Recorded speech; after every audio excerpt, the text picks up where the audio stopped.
تو به جای منم داری زج میکشی، یکی عاشقته که تو عاشقشی. تو به جای منم پر غصه شدی، نزا خسته بشم نگو خسته شدی.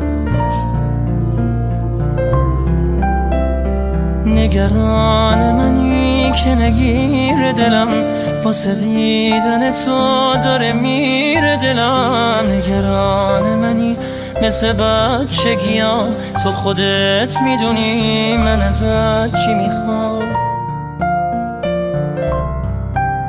مگه میشه باشی و تنها بمونم؟ محاله